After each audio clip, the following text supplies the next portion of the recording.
ஆண்டவராகிய இயேசு கிறிஸ்து நாமத்தினாலே மீண்டும் வார்த்தையே வெல்லும். கர்த்தருடைய வார்த்தை சகலவற்றையும் ஜெயிக்கும். வானம் பூமி ஒளிந்து போனாலும் கர்த்தருடைய வார்த்தை ஒளிந்து போகாது. வார்த்தை வெறும் ஆறுதலான வெறும் வாக்குத்தத்தம் மட்டும் வார்த்தை அல்ல, சட்ட திட்டங்கள் அடங்கியது. பழைய ஏற்பாட்டு பிரமாணமாக இருக்கட்டும், புதிய ஏற்பாட்டு பிரமாணமாக இருக்கட்டும். பிரமாணம்னாலே லா. இந்த புதிய ஏற்பாட்டு பிரமாணம் லா வந்து the most advanced one. So பைபிளில் உள்ள லா வந்து சட்டம் வந்து உலகத்தில் இருக்கிற எல்லா சட்டங்களுக்கும் முன்னோடி அப்படிங்கிறத, குறிப்பாக இந்த சட்டம் பெண்களுக்கு என்ன செஞ்சுருக்கு அப்படிங்கிறது தான் இந்த வார்த்தையை வெல்லும் நிகழ்ச்சியின் வழியாக நம்ம பார்த்துக்கிட்டே வரோம். இன்றைக்கும் நம்ம ஒரு மிக முக்கியமான விஷயத்தை பற்றி பேச வரோம். நம்ம கூட பேசுகிறதுக்கு ஃபெய்த் வந்திருக்கிறாங்க. Praise Lord. ரொம்ப சந்தோஷம். நீங்கள் இந்த ப்ரோக்ராமில் வந்து எங்களுக்கு இந்த மாதிரி காரியங்களெல்லாம் சொல்லிக் கொடுக்கறது ரொம்ப சந்தோஷம். இன்றைக்கி நம்ம எதை பற்றி பார்க்க போகிறோம்? நியூ லைஃப் ஃபார் ப்ராஸ்டிடியூட்ஸ் பற்றி பார்க்க போகிறோம். ஓகே, அதாவது வாழ்க்கையில் இந்த மாதிரி தவறை போனவங்களுடைய வாழ்க்கைக்கு மீண்டுமாக மறுவாழ்வு கொடுக்கும். Very good, very good. கரெக்டுன்னு சொல்ல வரல அங்கிள். அவங்களுக்கு ஒரு மறுவாழ்வு கொடுக்கறத பற்றி நம்ம பேச வரோம். அது எப்படி சட்டம் கொடுத்துருக்கு, எப்படி வேதாகமம் வந்து கொடுத்துருக்கு அப்படின்றத பார்க்கறதுக்கு தான் இந்த எபிசோட் அங்கிள். நம்ம ஆண்டவர் எப்பவுமே எந்த பாவத்தையுமே சரின்னு சொல்லலை, இனி செய்யாதம்பாரு. ஆமாம், நம்ம அந்த இனி செய்யாதுங்கிற கான்செப்டை விட்டுட்டு பாவம் செஞ்சதே நினச்சிக்கிட்டே இருப்போம். அந்த பாவத்தை தான் ஃபோக்கஸ் பண்ணிட்டே இருப்போம் இல்லையா. அவர் சரி ஓகே போனது போட்டோம், அதை விட்டு மறந்துடு, இனி செய்யாத அப்படிங்கிறது அவருடைய கான்செப்டாக இருக்கும். ரொம்ப சந்தோஷம். இந்த விஷயத்தை பற்றி பார்க்கும்போது முதல்ல பைபிளில் எங்கே நம்ம இந்த விஷயத்தை பார்க்குறோம்? நம்ம தாமார் இடத்துல பார்த்தோம் அப்படின்றதுல நம்ம பார்க்குறோம் அங்கிள். அவங்க வந்து ஒரு வேஷம் தரித்து வந்தாங்க அப்படின்னு பார்க்குறோம். அதுக்கு முன்னாடியும் நீங்கள் சொன்ன மாதிரி சோதம் குமாரெல்லாம் சில பாவங்கள் இருந்ததுன்னு பார்க்குறோம். ஆனால் அது வந்து நீங்கள் சொன்ன மாதிரி அது வேறு பாவங்கள் இருந்திருக்கு. எனக்கு என்ன ரொம்ப ஆச்சரியம்னா, இந்த தாமாருடைய விஷயத்தில் வரும்பொழுது யூதா வந்து ஆட்டுக்குட்டியெல்லாம் அனுப்பும்போது அந்த ஊர் ஜனங்க ஒன்று சொல்லுவாங்க, இந்த மாதிரி வேலை செய்கிறவங்க இந்த ஊரில் இல்லைம்பாங்க. எனக்கு அது ரொம்ப அதை படிக்கும்போது ரொம்ப ஆச்சரியமாக இருந்துச்சு. அப்போ அந்த ஊர் அவ்வளோ க்ளீனாக இருந்திருக்கு, இந்த மாதிரி ஒரு காரியங்கள் இல்லாமல் அந்த ஊர் அவ்வளோ சுத்தமாக இருந்திருக்கு. ஆனால் அதற்கு பிறகு இவங்க 430 வருஷம் எகிப்தில் இருக்காங்க. எகிப்திலேருந்து வரும்பொழுது உலக பிரகாரமாக நான் சொல்கிறேன், ஸ்பிரிச்சுவலி கர்த்தர் அந்த லாவை வந்து இவங்களுக்கு வேறு ரீசனுக்காக கொடுத்தார். இது எல்லாமே நியூ டெஸ்ட்மெண்ட்டுடையதான கான்செப்ட் தான், நியாயப்பிரமாணத்தினுடையதான நிழல். ஆனால் இந்த லாக்கு வரும்போது அதுக்கு அவங்க செய்யாமல் இருக்கணும்னா அவங்களுக்குள்ள அது இருக்குது, இல்லை அது வரப்போகுது அப்படின்னு அர்த்தம். இவங்க எகிப்திலேருந்து வரும்பொழுது அந்த விபச்சாரத்தினுடைய காரியங்கள் வந்து இருக்குது.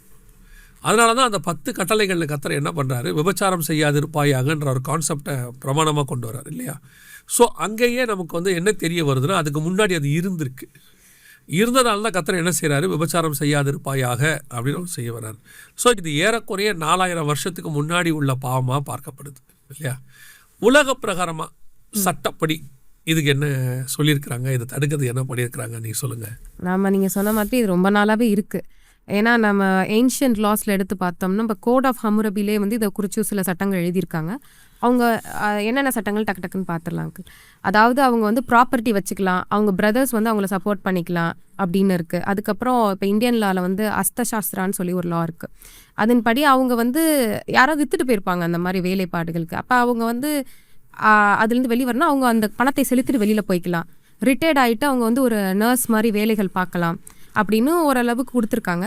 அதுக்கப்புறம் ரோமர் சட்டங்கள்லேயும் வந்துட்டு அந்த மாதிரி விற்றுருந்தாங்கன்னா விடுதலை ஆக்கலாம் தனக்கு வேணும்னா. அவங்களுக்கும் சில இடங்கள் அமைச்சு கொடுத்துருக்காங்க, அவங்க பீஸ்ஃபுல்லாக சேஃப்டியாக வாழணும் அப்படின்றதுக்காக. இந்த மாதிரி ஏன்ஷியன்ட் டைம்ஸ்லேயுமே இது ரொம்ப நிறைய இருந்திருக்கிறதுனால தான் இவங்க வரைமுறைப்படுத்தியிருக்காங்க. கொஞ்சம் தான், ரொம்பலாம் வரைமுறைப்படுத்தலை. அவங்களுக்கு ஒரு மறுவாழ்வு கொடுக்கணும், அவங்க சந்தோஷமாக அவங்க அதை விட்டு விலகி இருக்கணும், அவங்க மனம் அவங்கள அப்படி நடத்தக்கூடாது அப்படின்லாம் இல்லை. இந்தியன் லா பார்த்தோன்னா 1956 ஒரு லா கொண்டு வராங்க, இம்மாரல் டிராஃபிக் ப்ரிவென்ஷன் ஆக்ட்னு. அப்போ நான் சொன்ன மாதிரி இந்த மாதிரி கடத்தி கொண்டு போய் விற்கிறது, கடத்தி இந்த மாதிரி வேலைக்கு அனுப்புறதுலாம் வந்து தப்பு அப்படின்னு சொல்லிட்டு ஒரு லா 1956 கொண்டு வராங்க. அந்த மாதிரி இருக்கிறவங்களுக்கு ஒரு செக்ஷன், அதுலேயே ஒரு பிரிவு கொண்டு வராங்க. அது வந்து செக்ஷன் 21 வந்து அவங்களுக்கு வந்து ப்ரொடெக்டிவ் ஹோம் கொடுக்கணும், அதாவது ஒரு பாதுகாப்பான இடம் கொடுக்கணும்.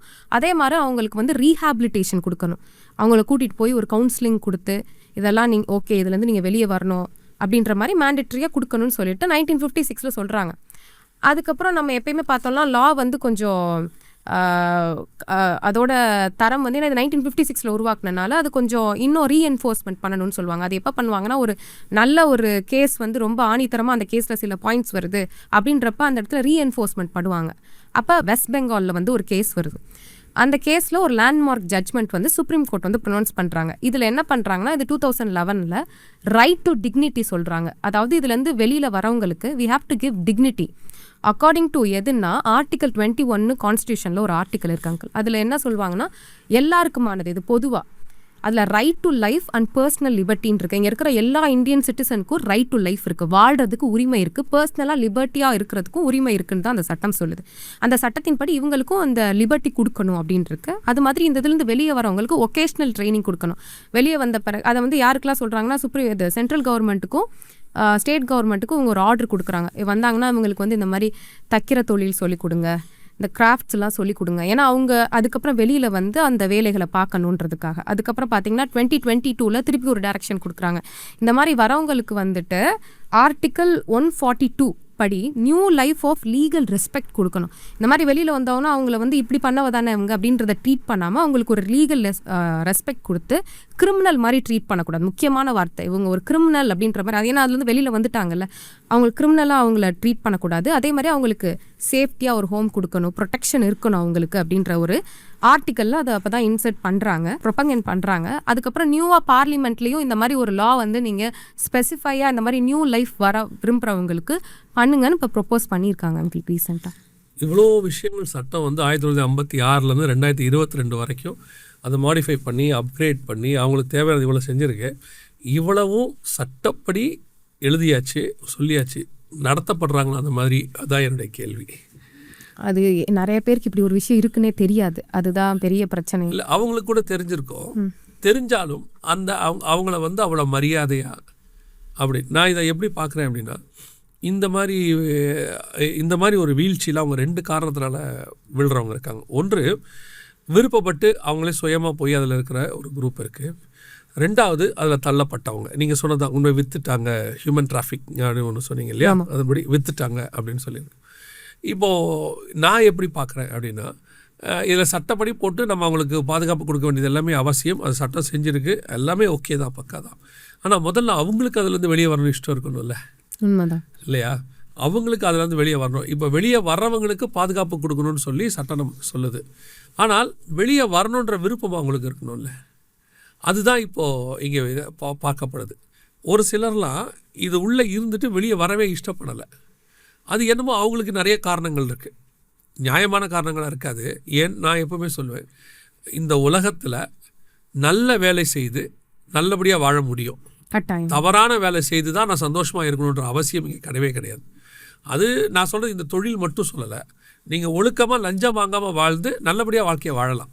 கட்டாயம். என்ன, இந்த லஞ்சம் வாங்கி ஒருத்தன் வாழ்கிறான்ல, அந்த ஆடம்பர வாழ்க்கை உங்களால் வாழ முடியாது. ஆனால் நல்ல வாழ்க்கை வாழலாம். சாகும்போது நல்ல பேரோட சாகலாம். கொஞ்சம் பேர் சொல்லுவாங்க, சாகும்போது நல்ல பேர் இருந்தால் எதை பிரயோஜனம், அது கூட இருக்கட்டும், பரவாயில்ல. ஆனால் நீங்கள் ஒரு இடத்துக்கு போக போகிறீங்க, நரகமோ பரலோகமோ, அதை நிர்ணயிக்கிறது உங்கள் வாழ்க்கை தான். அந்த பயம் உங்களுக்கு இருக்கணும். நிறைய பேருக்கு அந்த பயமே கிடையாது. அந்த மாதிரி தான் இதையும் சொல்கிறேன். நான் இதில் இருக்கேன், இந்த மாதிரி தொழிலில் இருக்கேன், எனக்கு இதில் வந்து இவ்வளோ காசு கிடைக்குது, வேறு சில காரியங்கள்லாம் கிடைக்குது, அதனால் இருக்கிறேங்கிறது அவங்க துணிகரமான அந்த ஒரு காரியம். இப்போது நான் வேதாகமத்துக்கு வரேன். நான் வேதாகமத்தில் வரும்பொழுது இந்த சட்டங்கள்லாம் போட்டு இவ்வளோ தூரம் இவங்க பாதுகாக்கணும்னு சொல்லும் போது கர்த்தர் செய்யாதன்னு தான் சொல்கிறார். இந்த பாவத்தை நீ செய்யாத. இப்போ புதிய ஏற்பாட்டில் ஒரு அம்மா அவருடைய காலில் வந்து விழுறாங்க. எனக்கு அந்த சம்பவத்தில் இயேசு செய்கிற விஷயம் ரொம்ப அமேசிங்காக இருக்கும். என்னென்னா, முதல்ல ஏன் இவங்க இயேசுக்கிட்ட வந்து கேட்டாங்க? எல்லோரும் கல் எடுத்துகிட்டு வந்து எங்கே கேட்குறாங்க? இயேசுக்கிட்ட கேட்குறான், நீர் இவங்களுக்கு என்ன சொல்கிறீர் அப்படின்னு. இயேசுயை முதல்ல யார்? அவங்கள பொறுத்த வரைக்கும் நமக்கு தேவன், மற்ற கருத்தே இல்லை. அவங்களுக்கு யார்? அந்த ஊரில் இருக்க ஒரு ரபி. அவருக்கு இவர் சொன்னாருங்கிறதுனால நியாயப்பிரமாணத்தை மாற்ற போகிறாங்கன்னு அவனுங்க மாற்ற மாட்டாங்க. எந்த பரிசையனாவது அல்லது அங்கே இருக்கக்கூடிய எந்த ஒரு நியாயப்பிரமாணனாவது அல்லது ஆசாரியனாவது ஏற்று சொல்லிட்டாருங்க நியாயப்பிரமாணத்தை மாற்றுங்கன்னு சொல்ல போகிறாங்க? சொல்ல மாட்டேன். எதுக்கு ஏசுட்டு வந்து கேட்டாங்க? குற்றப்படுத்த. இயேசுவை குற்றப்படுத்துறங்கிறது அவங்களுடைய வியூ. நான் என்ன நினைக்கிறேன் அப்படின்னா, கொண்டு வந்து அந்த அம்மா கரெக்டாக அந்த அம்மா ரைட் பிளேஸில் வந்து விழுந்த உடனே அத்தனை பேரும் இவர் கேட்க வேண்டிய கேள்வியே இல்லை, அவனை அடிச்சுட்டு போக வேண்டியது தானே. இவர் உட்காந்துருக்கார், இவரை வந்து கேட்குறான், இந்த அம்மா மேலே கல்லெறியலாமா அப்படின்ட்டு. எனக்கு அது ரொம்ப பிடிச்ச ஒரு விஷயம் என்ன, குனிந்து தரையில் எழுதினார்னு இருக்கும். அதை ஒரு ஊழியக்காரர் என்ன சொன்னார்னா, அவர் என்ன பண்ணார்னா, அங்கே இருக்கிறவங்களுடைய பாவத்தெல்லாம் எழுதினார். அதனால தான் இயேசு கிறிஸ்து யாருடைய பாவத்தையும் வெளியரங்கமாக்குற தேவனே கிடையாது. அது ஆக்சுவலாக என்ன அப்படின்னு கேட்டிங்கன்னா, இந்த அம்மாவை கல்லெறிஞ்சு கொள்ளலாங்கிறது நியாயப்பிரமாணம். அதை எழுதி கொடுத்தாரு இவர் தான் 4000 வருஷத்துக்கு முன்னாடி, பாவம் செய்யக்கூடாதுன்னு. இப்போ அதை மாற்றி எழுதுனார். தரையில் அவர் அது முதல்ல கல்லில் எழுதுறது, இது தரையில் எழுதுறது. இப்போ எழுதி கொடுக்குறாரு, இவங்களை மன்னிச்சிருக்குன்றாரு. இதான் மன்னிக்கிற பிரமாணம். அங்கே தான் ஸ்டார்ட் ஆகுது. அந்த இடத்துல தரையில் குனிந்து தரையில் எழுதினார்னு இது மன்னிக்கிற பிரமாணம் ஸ்டார்ட் ஆகுது. ஸோ வேதத்தை பொறுத்த வரைக்கும் இந்த பாவத்தை மன்னித்து அவங்கள என்ன செய்ய விரும்புது, மறுவாழ்வு கொடுக்க விரும்புது. அதில் ரெண்டாவது இயேசு செய்கிற மிக முக்கியமான விஷயம், அந்த வார்த்தையை எல்லாரும் விட்டுடுறாங்க, இனி பாவம் செய்யாது. அதான் அதில் இருக்கிறதுல ரொம்ப இம்பார்ட்டண்ட். இப்போ இருக்க லாலாம் இருக்குது இல்லைங்களா, இப்போ இருக்கக்கூடிய லா இது அத்தனையுமே இருக்குல்ல, இதெல்லாம் என்ன செய்யுதுன்னா நான் பார்த்த வரைக்கும் நாட் ஓன்லி இந்த பாவத்துக்கு மட்டும் நான் சொல்லலை, பொதுவாகவே இப்போ லா எப்படி ஆயிடுச்சு அப்படின்னு கேட்டிங்கன்னா, பொதுவாக சட்டம்ங்கிறது அரசாங்கம்ங்கிறது தப்பு செய்யாமல் தடுக்கிறதுக்காக ஏற்படுத்தப்பட்டது இல்லையா. ஒரு இடத்தால அரசாங்கத்தாலேயும் சரி சட்டத்தினாலேயும் சரி, நான் சொல்கிறது உலகளாவிய அமெரிக்க சட்டத்தில் ஆரம்பித்து உலகளாவிய எந்த சட்டத்தாலேயும் ஜனங்களுடைய பாவத்தை தடுக்க முடியாதுன்னு ஆகிப்போச்சு, தப்பை தடுக்க முடியாது. அதனால் பெரும்பான்மையான விஷயங்கள் அவங்க என்ன பண்ணுறாங்கன்னா, அந்த பாவத்தை செய்யறதுக்கு ஒரு வரைமுறை உண்டாக்கி கொடுக்குறாங்க. கனடாவில் ஒரு லா போட்டிருக்காங்க, ஆச்சரியமாக இருந்துச்சு. அதுக்கு ஆதரவாக ஒருத்தர் என்கிட்ட பேசினார். அது இன்னும் எனக்கு ஆச்சரியமாக இருந்தது.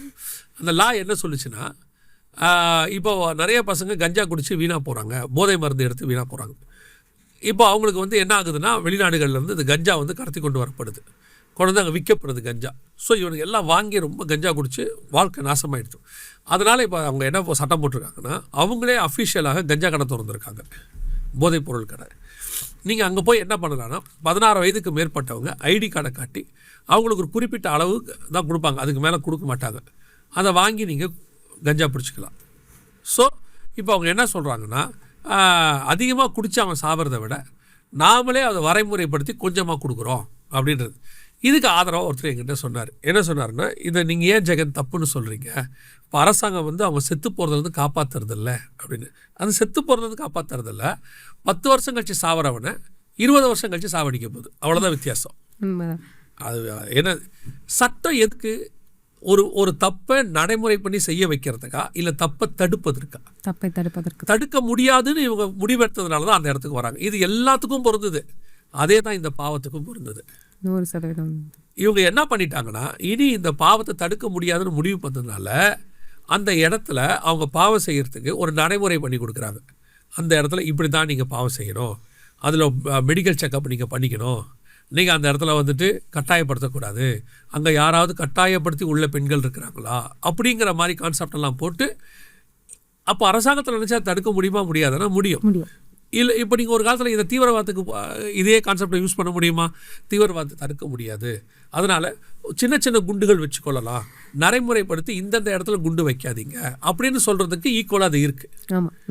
இது அந்த இடத்துக்கு தான் இது போயிட்டுருக்கு. அப்போது இதை நான் எப்படி பார்க்குறேன்னா, இதுலேருந்து இவங்களை விடுதலையாக்க சட்டம் முடியாதுங்கிறத தெரிஞ்சு போச்சு. சட்டம் என்ன செய்யுது, தன்னால் இயன்றதை செஞ்சுருக்கு இது வரைக்கும். சரிப்பா, இவங்களை என்னால் திருத்த முடியாது, சரி அவன் சாவறதை கொஞ்சம் தள்ளி போடுறேன், ஒரு நடைமுறைப்படுத்துகிறேன். ஆனால் ஃபஸ்ட்டு சொல்லியிருக்கு, மறுவாழ்வு வரவங்களுக்கு இதெல்லாம் சொல்லுது, இவங்க அதை கேட்டு வெளியே வரணும் இல்லை. இப்போ இந்த சட்டம் இப்படி ஆனதுனால சில சட்டங்கள் இவங்களை இதுக்குள்ளே இருந்து பாதுகாப்பாக வச்சுக்கிற மாதிரி இருக்குது. இப்போது பைபிள் சட்டம் என்ன சொல்லுது அப்படின்னா, இனி பாவம் செய்யாத, அதான் இம்பார்ட்டண்ட். பைபிளில் இதை பாவம் செய்யக்கூடாதுன்னு தான் சொல்லுது. ரெண்டாவது, இப்படிப்பட்டவங்கள் மனம் திரும்பும்போது, இப்போ நீங்கள் சொன்னீங்க இது வச்சு தைய வேலை பார்க்கலாம், ஏன் அப்படின்ற இந்த மாதிரி ஏன் அவங்க கலெக்டர் ஆகலாம் நம்ம நினைக்க மாட்டோம், ஏன் அவங்க ஒரு மந்திரி ஆகலாம் நம்ம நினைக்க மாட்டேங்கிறோம் அப்படின்னு கேட்டால், இவங்க இப்படிப்பட்டவங்க தான், இவங்களை இதுக்கு மேலே வர முடியாதுன்னு நம்ம ஒரு ஸ்டாண்டர்ட் பண்ணுறோம். பைபிள் எடுத்துக்கோங்க, பைபிள் சொல்லுது, ராகாப்னு ஒருத்தர் இருக்காங்க. ராகாப் அவங்க அவங்களுக்கு பட்ட பேரே அதுதான். பைபிளில் எடுத்துக்கிட்டீங்கன்னா ராகாப் என்கிற அப்படின்ற வார்த்தை தான் அதில் இருக்குமேன்னு பாருங்களேன்.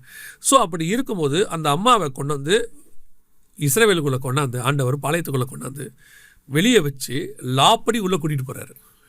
அவங்க நடுவில் குடியிருந்தார்கள்னு இருக்கு, உள்ளே கொண்டு போய் வச்சு மறுவாழ்வு ஒன்று கொடுக்கப்படுது. எந்த மறுவாழ்வு கொடுக்கப்படுது தெரியுமா? ஸ்டேட்டஸ் இல்லாத மறுவாழ்வு கிடையாது. இஸ்ரவேல்லையே ஒருத்தர் நீங்கள் கல்யாணம் பண்ணிக்கலாம். கல்யாணம் பண்ணது மட்டுமல்ல, அந்த அம்மா வயிற்றில் தான் போவாஸ் பிறக்கிறார். போவாஸ் மட்டுமல்ல, அதில் தான் தாவீது வர்றார். அந்த வம்சத்தில் தான் இயேசு கிறிஸ்து வர்றார். அப்போது ஒருத்தருக்கு மறுவாழ்வு கொடுக்கறதுன்னா அவங்கள கொண்டு மீட்டுட்டு வெளியே விட்டுட்டு போகிறதில்ல.